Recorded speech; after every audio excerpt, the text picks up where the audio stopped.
Hello students, a very good evening and welcome in Expert Brain Coaching Center. I am back with the new videos.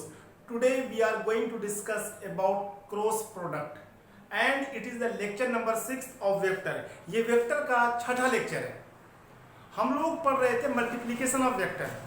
Vector को तीन तरीके से multiply किया जाता है। पहला क्या है, स्केलर से वेक्टर को मल्टीप्लाई करो। फिर पढ़ा वेक्टर इनटू वेक्टर, जब हम लोग दो वेक्टर को मल्टीप्लाई करते हैं और हम लोगों को जब प्रोडक्ट मिलता है स्केलर, तब उसको हम लोग स्केलर प्रोडक्ट बोलते हैं या फिर उसको हम लोग डॉट प्रोडक्ट बोलते हैं। जो हम लोगों ने प्रीवियस लेक्चर में डिटेल में पढ़ा कि डॉट प्रोडक्ट को कैसे फाइंड आउट किया जाता है। आज के लेक्चर में हम पढ़ेंगे क्रॉस प्रोडक्ट। क्रॉस प्रोडक्ट को हम लोग बोलते हैं vector product. Vector product, cross product को वेक्टर प्रोडक्ट भी कहा जाता है। क्या कहा जाता है? Vector product. देखो, when two vector are multiplied if we get product a vector, अगर दो वेक्टर को मल्टीप्लाई करके हमारा जो प्रोडक्ट आता है वो भी अगर वेक्टर हो तो वैसे चीज को हम लोग बोलते हैं वेक्टर प्रोडक्ट या हम उसको बोलते हैं क्रॉस प्रोडक्ट। फिर से मैं क्या बोल रहा हूं, when two vector are multiplied and if we get a vector in the product then that is known as cross product। अगर हमारे पास दो वेक्टर है, सपोज एक वेक्टर को मैंने सपोज किया A, दूसरा वेक्टर हमारा है B, ये दोनों को मल्टीप्लाई करने पे जो हमें प्रोडक्ट मिलता है वो भी वेक्टर है। ये दोनों को मल्टीप्लाई करने पे जो भी हमें प्रोडक्ट मिलता है वो भी अगर हमारा वेक्टर है, तब ये जो सिंबल यहां पे होता है वो होता है हमारा क्रॉस का। ठीक है, इसको हम लोग बोलते हैं cross product. When two vector are multiplied and if we get product is a vector then that is known as cross product। उसको हम लोग क्या बोलते हैं? क्रॉस प्रोडक्ट बोलते हैं। ठीक है, अगर मैं आपको एक एग्जांपल दिखाऊं इसका, जैसे आप लोगों ने क्लास 9th में पढ़ा होगा। अगर क्लास 9th में ठीक से नहीं पढ़ा है तो you will read in class 11th also. इस क्लास 11th के अंदर में भी आप लोग पढ़ोगे ऐसी क्वांटिटी के बारे में जिसके बारे में अभी डिस्कस करने जा रहा हूं, जिसका नाम हमारा है टॉर्क। क्या नाम है? टॉर्क। टॉर्क, टॉर्क का दूसरा नाम हमारा है मोमेंट ऑफ फोर्स। क्या है? Moment of force. इसका फार्मूला होता है फोर्स इनटू डिस्प्लेसमेंट। अब आप ये देखो, फोर्स एक वेक्टर क्वांटिटी है, डिस्प्लेसमेंट एक वेक्टर क्वांटिटी है। ये दोनों को मल्टीप्लाई करने पे हम लोगों को मिलता है टॉर्क। टॉर्क भी एक हमारी वेक्टर क्वांटिटी है। तो देखो, जब दो वेक्टर को मल्टीप्लाई करने पे प्रोडक्ट भी हम लोगों को वेक्टर मिलता है, उसे हम लोग बोलते हैं वेक्टर प्रोडक्ट या उसको हम लोग बोलते हैं क्रॉस प्रोडक्ट। फिर सुनो मेरी बात को, जब दो वेक्टर को मल्टीप्लाई करने पे जो हम लोगों को प्रोडक्ट मिले वो भी वेक्टर हो तो उससे वैसे केस को हम लोग बोलते हैं क्रॉस प्रोडक्ट या उसको हम लोग बोलते हैं वेक्टर प्रोडक्ट। एग्जांपल मैंने दिखाया, एग्जांपल के तौर पे टॉर्क को लिया, ऐसी बहुत सारी क्वांटिटी है। टॉर्क का फार्मूला होता है फोर्स इनटू डिस्प्लेसमेंट। हमारा फोर्स भी वेक्टर क्वांटिटी है, डिस्प्लेसमेंट भी वेक्टर क्वांटिटी है, दोनों को मल्टीप्लाई करने पर जो प्रोडक्ट मिल रहा है वो भी हमारी वेक्टर क्वांटिटी है। तो ऐसे केस को हम लोग बोलते हैं क्या? Cross product. क्लियर है? अब देखो, जो इसका फार्मूला क्या होता है, जो हमारा A क्रॉस B का जो फार्मूला होता है मैग्नीट्यूड निकालने का, वो होता है mod A mod B sine theta. A cross B का मामला क्या होता है? Mod A mod B sine theta. अगर आपको याद हो, जब हमने पढ़ा था डॉट प्रोडक्ट जिसको बोलते हैं स्केलर प्रोडक्ट, तो वहां आया था mode A mod B cos theta आया था। यस और नो? तो देखो यहां फॉर्मूला क्या है, A cross B equal to mod A mod B sine theta. यहां से जो हम लोगों की वैल्यू निकल कर आती है वो होती है हमारी मैग्नीट्यूड। ये जो वैल्यू हमारी वो क्या है? मैग्नीट्यूड है। क्या है ये? मैग्नीट्यूड। मैग्नीट्यूड। और हम लोगों को ये पता है कि if there is a vector then it will have magnitude as well as direction. अगर कोई वेक्टर है तो उसके पास मैग्नीट्यूड भी होगा और डायरेक्शन भी होगा। यहां से हम लोगों को क्या मिला? मैग्नीट्यूड। अब देखो, हम लोगों को डायरेक्शन को पता करने के लिए, डायरेक्शन को पता करने के लिए, जब वेक्टर है तो मैग्नीट्यूड भी होगा, डायरेक्शन भी होगा। डायरेक्शन को पता करने के लिए हम लोग इसमें यूज करते हैं एन कैप। क्या यूज करते हैं? N cap. एन कैप यहां पे क्या है? एन कैप जो हमारा यहां पे है वो है यूनिट वेक्टर। एन कैप हमारा यहां पे क्या है? यूनिट वेक्टर है, जो कि which is perpendicular to both. Unit vector which is perpendicular to both a and b। जो ये यूनिट वेक्टर है वो a और b दोनों के क्या होता है, परपेंडिकुलर होता है। मतलब जो वेक्टर a और वेक्टर b होगा दोनों के परपेंडिकुलर हमारा होगा यूनिट वेक्टर। तो सब देखो क्या मतलब है, सपोज हमारे पास ये वेक्टर a है, ठीक है, और ये वेक्टर हमारा b है, ये दोनों के बीच में एंगल जो बन रहा हमारा थीटा है। तो मैंने a क्रॉस b से इसका मैग्नीट्यूड तो निकाल लेंगे, निकाल लिया, mode a mod b sine theta. अब डायरेक्शन क्या होगा, तो देखो डायरेक्शन इस तरीके से होगा, परपेंडिकुलर होगा, इस तरीके से डायरेक्शन होगा। अब ये डायरेक्शन जो हमारा है वो अपवर्ड भी हो सकता है और डाउनवर्ड भी हो सकता है। क्या हो सकता है, अपवर्ड भी हो सकता है और डाउनवर्ड भी हो सकता है। एक बात याद रखना, जो प्रोडक्ट हम लोगों को सी मिलता है, जब दो वेक्टर को मल्टीप्लाई करने पे जब प्रोडक्ट वेक्टर मिलता है सी होता है, तो वो जो सी वेक्टर होता है वो ए के भी परपेंडिकुलर होता है और वो सी वेक्टर बी के परपेंडिकुलर होता है। प्रोडक्ट जो होता है वो ए के परपेंडिकुलर होता है और बी के परपेंडिकुलर होता है। क्या मतलब है, सपोज ये हमारे पास एक प्लेन है, इस प्लेन पे हमारा दो वेक्टर रखा हुआ, एक वेक्टर ये एक वेक्टर ये। अब इसका जो डायरेक्शन होगा वो इसके परपेंडिकुलर होगा। क्या होगा, परपेंडिकुलर भी होगा। ये अपवर्ड भी हो सकता है, डाउनवर्ड भी हो सकता है। अपवर्ड और डाउनवर्ड की कहानी को समझने के लिए हम लोग इस्तेमाल करते हैं राइट हैंड थंब रूल, नहीं तो अस्क्रीव रूल। ठीक है, आप पहले ये समझ लो कि जब दो वेक्टर हमारा किसी प्लेन में रखा हुआ है तो इसका यूनिट वेक्टर होगा वो इसके परपेंडिकुलर होगा। क्या होगा, परपेंडिकुलर। दो वेक्टर ये है, ऐसे दो वेक्टर है, तो जो हमारा यूनिट वेक्टर होगा उसके परपेंडिकुलर ऐसे होगा। ठीक है, इसके भी परपेंडिकुलर होगा, इसके दोनों के परपेंडिकुलर होगा। जो हमारा प्रोडक्ट होता है सी, वो ए के परपेंडिकुलर होता है और हमारा बी के परपेंडिकुलर होता है। आप इतनी बात को नोट डाउन करो, उसके बाद हम एक एक एग्जांपल लेंगे। एग्जांपल के माध्यम से ये कोशिश करेंगे समझने की कि हम लोग डायरेक्शन कैसे फाइंड आउट करेंगे। फिर से, जब दो वेक्टर को मल्टीप्लाई करते हैं, प्रोडक्ट वेक्टर मिले, तो वो हमारा क्रॉस प्रोडक्ट होता है। फॉर्मूला होता है उसका मैग्नीट्यूड निकालने का, mod A mod B sine theta, magnitude निकल गया। लेकिन जब वेक्टर क्वांटिटी है तो उसके पास डायरेक्शन भी होगा। डायरेक्शन के लिए हम यूज करते हैं एन कैप। एन कैप क्या है सर, ये एक यूनिट वेक्टर है which is perpendicular to both A and B, जो ए और बी दोनों के परपेंडिकुलर है। तो ये हमारा यहां पे मैंने दिखा दिया, ये परपेंडिकुलर है एन कैप। ठीक है, अब ये अपवर्ड कब होगा, डाउनवर्ड कब होगा, एक एग्जांपल लेते हैं, उससे ज्यादा ये क्लियर होगा। अब इसको नोट डाउन करो।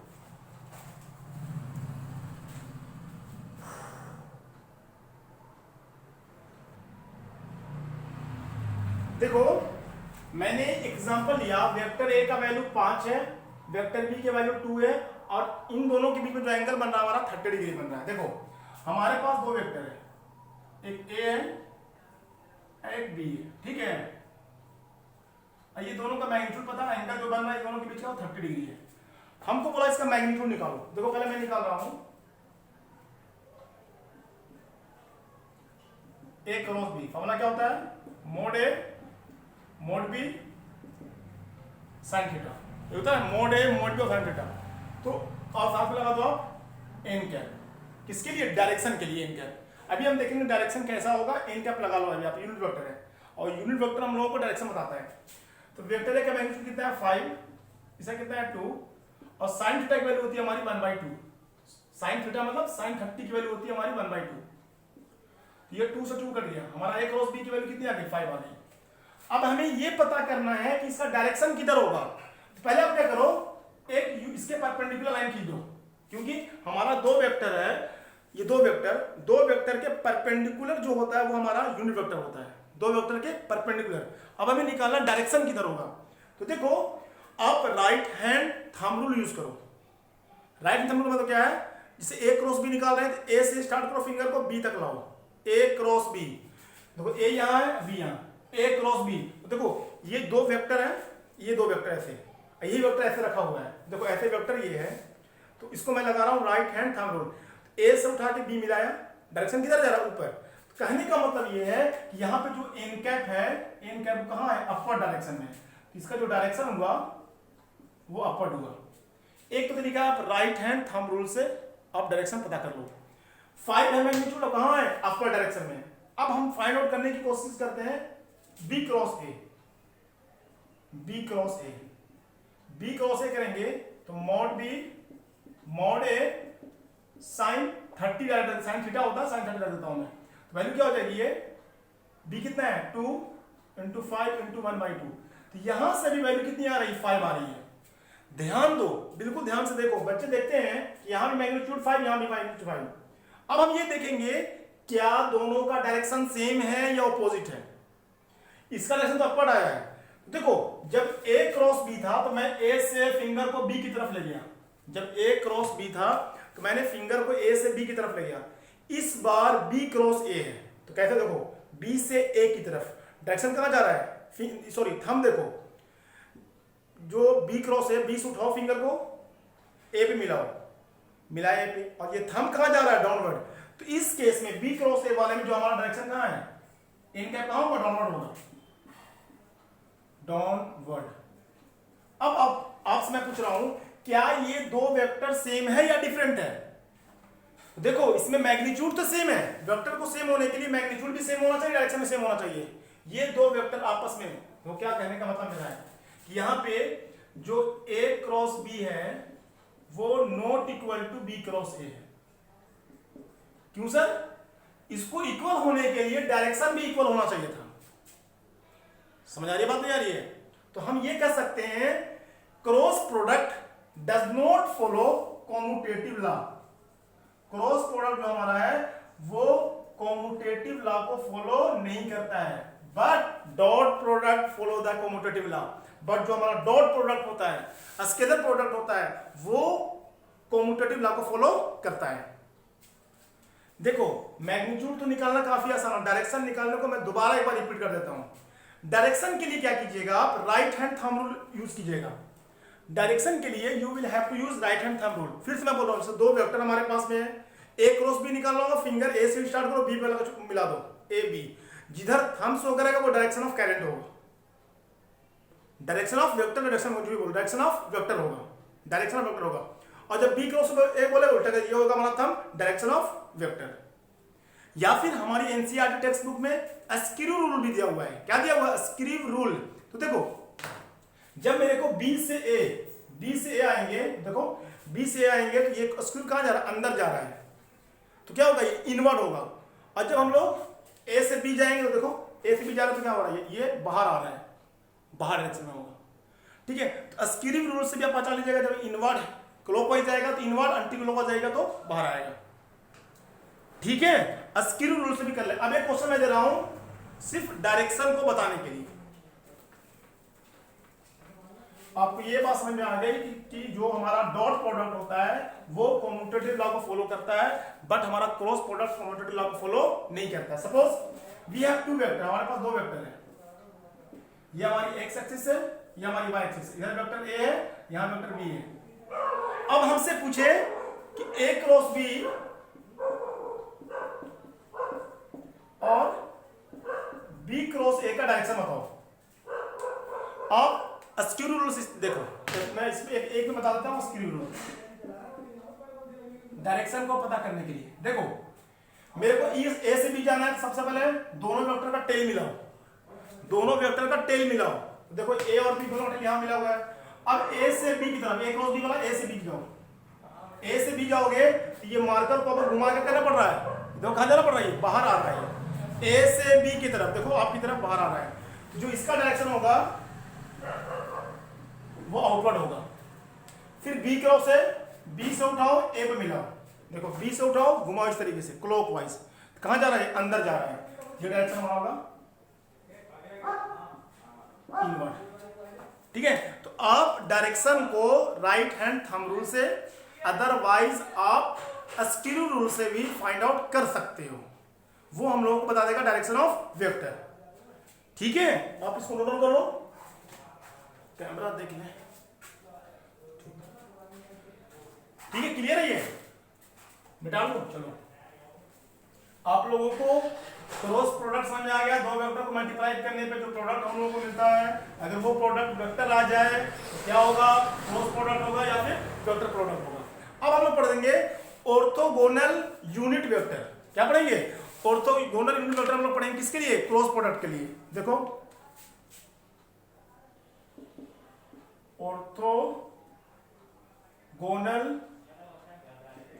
Unit vector. देखो मैं इसका कंसेप्ट भी सिखाऊंगा अभी, और कंसेप्ट के बाद एक शॉर्ट ट्रिक सिखाएंगे इसको फाइंड आउट करने का। देखो ये किसके लिए पढ़ रहे हैं हम? क्रॉस प्रोडक्ट के लिए। किसके लिए पढ़ रहे हैं? क्रॉस प्रोडक्ट के लिए। सबसे पहले क्या करो आप, ऑर्थोगोनल यूनिट वेक्टर किसको बोलते हैं? जब x और y और z आपस में क्या हो? परपेंडिकुलर। देखो x y z x axis पे क्या होता है?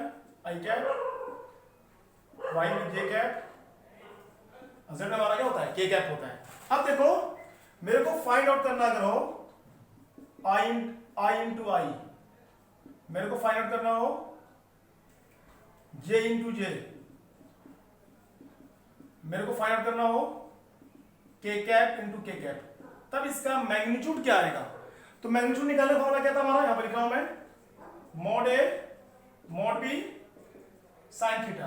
अब i क्रॉस i में एंगल कितना बनेगा? i क्रॉस i में एंगल बनेगा 0 डिग्री। i क्रॉस i एक ही लाइन पे, तो एंगल कितना बनेगा? 0 डिग्री। यहां मैं लिख रहा हूं i मैग्नीट्यूड, i का मैग्नीट्यूड साइन 0। अब साइन 0 की वैल्यू कितनी होती है भैया? साइन 0 की वैल्यू होती है 0। ये वैल्यू कितनी पूरी आ जाएगी? 0। मतलब i क्रॉस i की वैल्यू कितनी आएगी? 0। उसी तरीके से j क्रॉस j निकालेंगे, मॉड j साइन 0, तो ये भी वैल्यू क्या आएगी? 0। जब k कैप से k कैप को मल्टीप्लाई करेंगे तो क्या आएगी वैल्यू हमारी? 0। कहने का मतलब ये है i cross i, j cross j, k cross k की वैल्यू क्या आती है हमारी? 0 आती है। बट जब आपको ये बताओ, जब हम लोग ये निकालते हैं i डॉट i, ये निकालते हैं i cap into i cap dot निकालते हैं, तो ये 0 नहीं बनाता है। जानते हो रीजन क्यों? वहां पे cos थीटा होता है, cos 0 की वैल्यू कितनी होती है? 1 होती है। बट यहाँ पे sin 0 की वैल्यू कितनी होती है? 0। ठीक है। अब देखो अगर मेरे को मल्टीप्लाई इससे करना हो i क्रॉस j, तो i क्रॉस j का मैग्नीट्यूड कितना आएगा? ठीक है, देखो फॉर्मूला ये वाला लगा रहे हैं, i mode j sine theta. देखो i और j के बीच में एंगल कितना बनेगा? 90 डिग्री, साइन 90। साइन 90 की वैल्यू कितनी होती है हमारी? 1 होती है। देखो i कैप का मैग्नीट्यूड कितना होता है? 1। j कैप का magnitude 1, sine 90 1। i cross j कितना आ गया?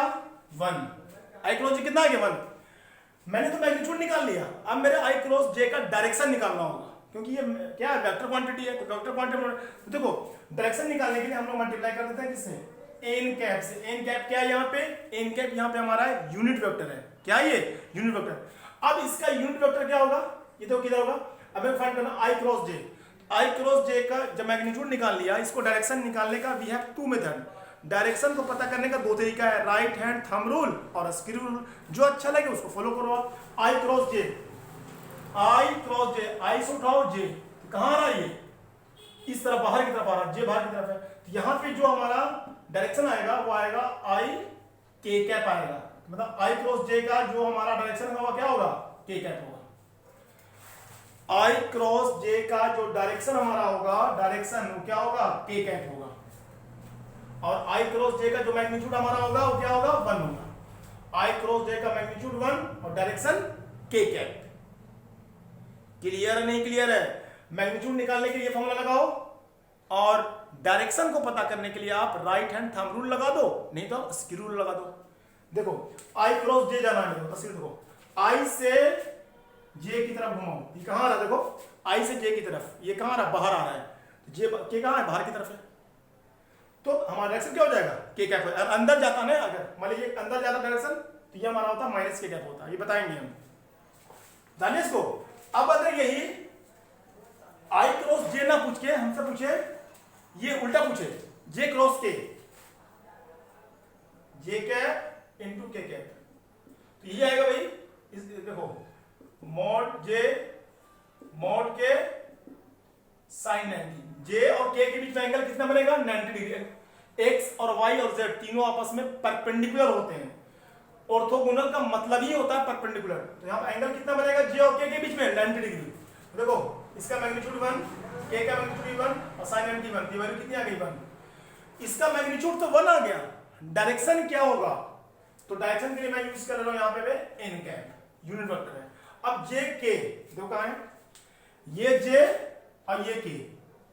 आप स्क्रू रूल से जे से उठाओ के तक मिलाओ, जे के बाहर की तरफ, जे और के मिलाओ तो क्या आएगा हमारा, बाहर की तरफ क्या आएगा हमारा, ये आएगा। डायरेक्शन क्या है हमारा, आई कैप है, ये हमारा हो जाएगा आई कैप। जे क्रॉस के का डायरेक्शन क्या होगा, आई कैप हो जाएगा। ठीक है, आप इसको राइट हैंड थंब रूल से लगा सकते हो। जे से के की तरफ मिलाओ, थंब कहां है, बाहर की तरफ, बाहर कौन सा, एक्स एक्सिस, एक्स एक्सिस पे कौन सा यूनिट वेक्टर है, आई कैप। आई क्रॉस जे का जब डायरेक्शन निकालोगे के कैप, जे क्रॉस के का आई कैप। ठीक है, आप इस तरीके से निकालोगे किसका, के क्रॉस आई का, के कैप इनटू आई कैप। जब मैग्नीट्यूड निकालोगे इसका मैग्नीट्यूड 1 ही आएगा, और डायरेक्शन जब निकालोगे के इनटू आई, उठाओ के आई, इसका हमारा डायरेक्शन आएगा जे कैप। क्या आएगा, डायरेक्शन जो इसका आएगा हमारा वो आएगा जे कैप। आप राइट हैंड थंब रूल लगा लेना, नहीं तो स्क्रू रूल लगाना। स्क्रू रूल लगाने के समय एक बात ध्यान रखिएगा, दोनों वेक्टर का टेल मिलना चाहिए, दोनों वेक्टर का टेल, जहां पे टेल मिल रहा था वो आप स्क्रू रूल से ए से बी जाना है, अगर ए से बी जोड़ दो, बी से आना, बी से एक की तरफ घुमा दो। ठीक है, तो अब देखो जब हमने आई से जे गए तो के कैप आ गया, जे से के गए आई कैप आ गया, और के से आई कैप क्या है हमारा, जे कैप। और कोई बच्चा ऐसे बोले कि सर आई क्रॉस जे ना जाके मैं ऐसे जाऊं, जे क्रॉस आई, तो इसका मैग्नीट्यूड तो 1 ही होगा, mod J mod I sine 91, तो मोड जे का मैग्नीट्यूड 1, मोड आई का मैग्नीट्यूड 1, साइन 90 का वैल्यू 1। अब J cap into I cap, sorry cross I cap का डायरेक्शन क्या होगा, देखो जे पे रखो आप अपने स्क्रू को, जे से आई की तरफ कसो इसको, देखो ऐसे जे से आई टाइट कर, कहां जा रहा है, अंदर जा रहा है, तो अंदर की तरफ कौन सी वैल्यू होगी, एक जेड बाहर होगा एक जेड अंदर होगा, तो ये वैल्यू होगी हमारी। समझ आ रही बात है, तो अंदर की तरफ कौन सी वैल्यू हमारी होगी, माइनस के कैप होगा, इसका डायरेक्शन होगा हमारा माइनस के कैप। ये इसको हम बोलेंगे इनवर्ड डायरेक्शन में, किसमें ये, इनवर्ड डायरेक्शन में। इसी तरीके से हमको बोले जे इंटू आई हो गया हमसे, अब हमसे बोले जे क्रॉस ए के क्रॉस जे, कि सर आप के क्रॉस जे का मैग्नीट्यूड और डायरेक्शन बताओ, मैग्नीट्यूड तो 1 ही आएगा, कैसे भाई सर, मोड जे साइन 90, मोड के की वैल्यू 1, मोड जे की वैल्यू 1, साइन 90 की वैल्यू 1। डायरेक्शन क्या होगा, कहां से बोला, के से जे, के से उठाओ जे मिलाओ। समझ आ रही बात आ रही है, तो देखो जब आई क्रॉस जे का उल्टा जाओगे तो डायरेक्शन के का उल्टा आ जाएगा, माइनस के कैप आ जाएगा। जब आप जे क्रॉस के से उल्टा जाओगे, के क्रॉस जे, इसका डायरेक्शन हमारा आ जाएगा उल्टा आ जाएगा, क्या आ जाएगा, माइनस आई कैप। ठीक है, जब इसका भी उल्टा जाओगे आई क्रॉस के कैप, ये वैल्यू हमारी आ जाएगी माइनस जे कैप। ठीक है, आई होप आप लोगों को मैं जो बात समझाने की कोशिश कर रहा हूं डायरेक्शन निकालने के लिए वो आपको समझ में आ गया होगा। फिर से मैं बता दे रहा हूं, मैग्नीट्यूड निकालने का सिंपल फॉर्मूला है mod A mod B sine 90, unit vector का मैग्नीट्यूड 1, साइन 90 की वैल्यू 1। डायरेक्शन निकालने के लिए राइट हैंड थंब रूल लगा दो, मतलब कि जहां से जहां आई से जे जाना है आई से जे मिला दो, जिधर थंब शो करेगा वो हमारा डायरेक्शन ऑफ वेक्टर होगा। जे से के जाना है ये मिला दो, ये भी समझ में नहीं आता है तो आप स्क्रू रूल लगाओ। ठीक है, जैसे मान लिया मेरे को जाना है जे से आई, जे पे रखो आई तक घुमाओ। ठीक है, इनवर्ट जाएगा तो अंदर दिखा दो, आउटवर्ट जाएगा तो बाहर आ जाएगा। ठीक है, नहीं ठीक है, ये मैंने कंसेप्ट सिखाया। अब आपको मैं एक शॉर्ट ट्रिक सिखा रहा हूं इसका, कि शॉर्ट ट्रिक के थ्रू आप इसका डायरेक्शन कैसे पता करोगे। इसको पहले आप नोट डाउन कर लो, उसके बाद में शॉर्ट ट्रिक के मेथड से इसको फाइंड आउट करेंगे। अभी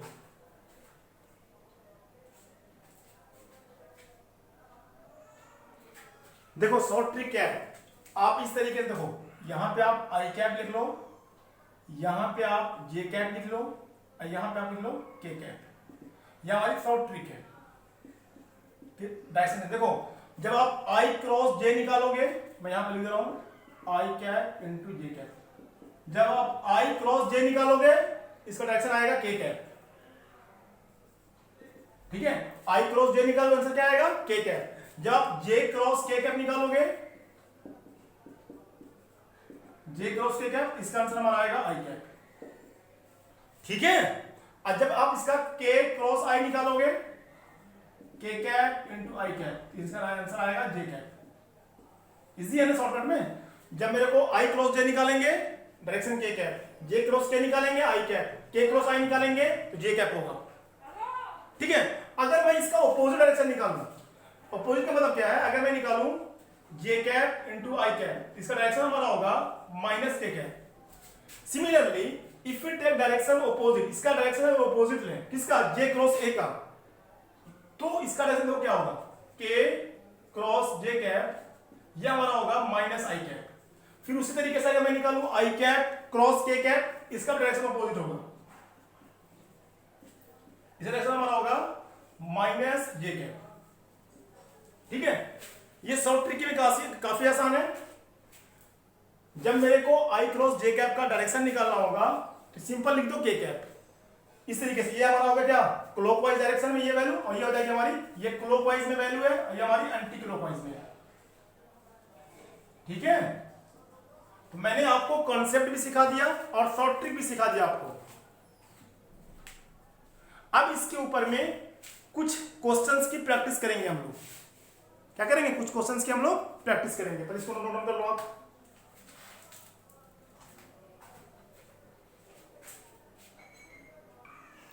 देखो हम लोगों को दो वेक्टर दिया, एक दिया वेक्टर ए दिया 5 आई कैप, बी दिया 2 के कैप, बोला फाइंड ए क्रॉस बी और बी क्रॉस ए। देखो मेरे को निकालना है ए क्रॉस बी, पहला वैल्यू पुट करो 5 आई कैप और क्रॉस में 2 के कैप, तो ये तो सिंपली मल्टीप्लाई हो जाएगा, 5 2 10। अब देखो आई क्रॉस के का डायरेक्शन क्या होता है, आई क्रॉस के, यहां आएगा माइनस जे कैप, इसका आंसर हो जाएगा माइनस 10 जे के कैप, माइनस 10 जे कैप। आई क्रॉस के माइनस जे कैप में डायरेक्शन होगा, क्योंकि मैग्नीट्यूड भी चाहिए हम लोगों को, डायरेक्शन भी चाहिए। अब आओ बी क्रॉस ए में, बी की वैल्यू कितनी हमारी है